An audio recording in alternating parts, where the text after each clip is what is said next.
만약에 그 운전자 보험에 가입되어 있지 않으세요. 그런 상태로 변호사 찾아가서 사건 이거 의뢰하려고 하는데 선임료 얼마나 들까요? 라고 했을 때 5천만 원입니다 라고 말하는 변호사 제가 장담하건대 단 한 명도 없습니다.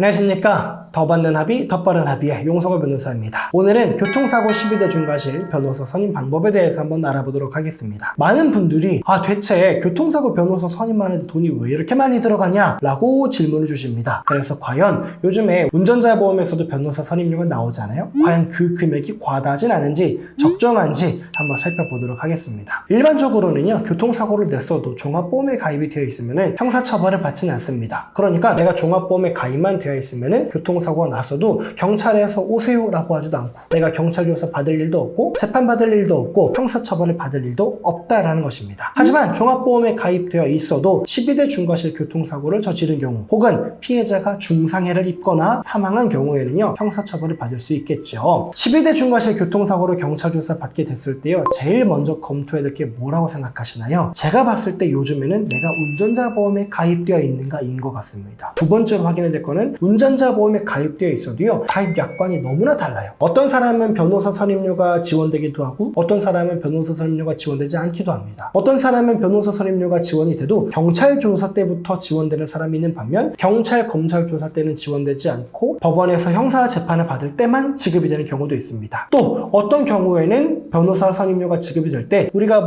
요즘에 많이 나오잖아요. 광고 5천만 원 한도입니다 라고 하는데 어떤 사람은 사고가 발생하면 5천만 원 한도로 변호사 선임료가 전부 지급되는 사람도 있고 어떤 경우에는 한도 자체는 5천만 원인데 저희가 실제 약관을 보니까 300만 원, 400만 원 밖에 지급되지 않는 경우들도 있습니다. 그렇기 때문에 첫 번째는 운전자 보험 가입 여부를 확인하셔야 되고요. 두 번째로는 운전자 보험의 약관 내용을 확인하셔야 됩니다. 그래서 말씀드린 것처럼 선임료를 지급해 주냐, 경찰 단계부터 지급하냐, 법원 단계에서만 지급하냐, 합의금도 지급을 해주냐, 혹은 내가 피해자랑 합의하지 못했을 때 공탁금도 지급을 해주냐. 간혹 그런 경우도 있습니다. 공탁금은 안 주는 경우도 있고요. 공탁금을 지급을 해줘도 일단 공탁금 같은 경우에는 네 돈으로 먼저 다 내. 그런 다음에 나중에 줄게 라고 하는 경우들도 있습니다. 그런데 우리가 운전자 보험 약관 보면요. 정말 약관이 수백 페이지에 달합니다. 그거 일일이 보면서 법적 용어도 모르는데 하나씩 따져보는 게 너무 어렵거든요. 그렇기 때문에 사고가 발생했다라고 한다면요. 운전자 보험 가입 여부 확인하시고 증권이 있다라고 하시면은 저에게 바로 연락을 주시면 저희가 약관까지 꼼꼼히 분석해 드리도록 하겠습니다. 자, 12대 중과실 교통사고로 조사받게 됐을 때요. 불법성 큰 거. 그러니까 뭐냐면은 이거는 반드시 변호사 선임해야 되고 반드시 피해자랑 합의해야 되는 그런 사건들을 살펴보면 첫 번째는 사망사고입니다. 당연하겠죠. 피해자가 사망이라는 중한 아주 그 피해가 발생을 했기 때문에 당연히 변호사 선임하고 유족과 합의를 해야 될 겁니다. 두 번째는요. 음주운전 사고고요. 세 번째로는 신호위반 사고입니다. 왜 그러냐면요. 음주운전 사고랑 신호위반 사고는요. 중과실 그러니까 과실 내 실수에 의해서 발생한 사고기는 한데 이거는 거의 고의에 가깝게 일부러 이런 사고를 낸 거 아니야 라고 할 정도로 안 좋게 봅니다. 그렇기 때문에 죄질이 불량하다라고 보기 때문에 제가 말씀드린 세 가지 유형의 사고,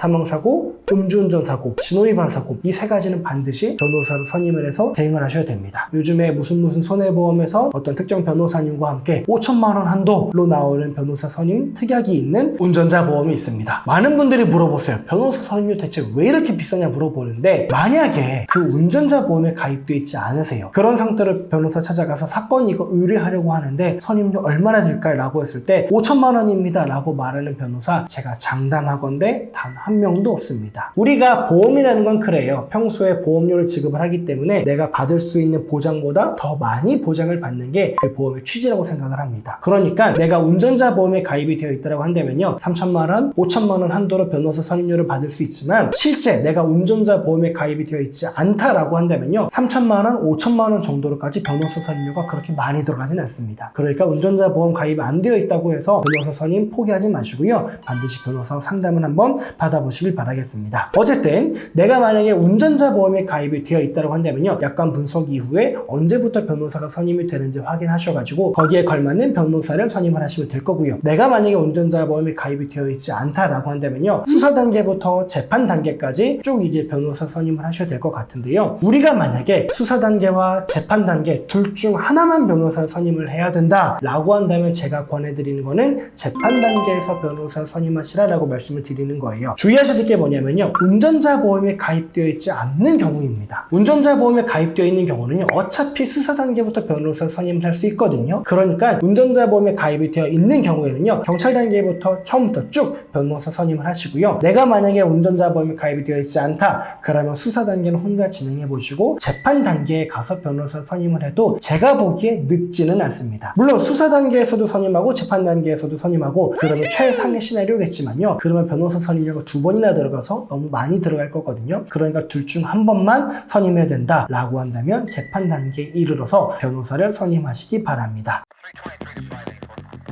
네, 오늘은 교통사고, 12대 중과실 중상해 사망사고가 발생했을 때 우리가 주의해야 될 건 뭔지, 변호사 어떻게 선임해야 되는지, 선임료는 어느 정도가 되는지 한번 알아봤습니다. 관련해서요, 궁금한 점 있으시면 저에게 상담 남겨주시면 친절하게 안내 도와드리도록 하겠습니다. 감사합니다.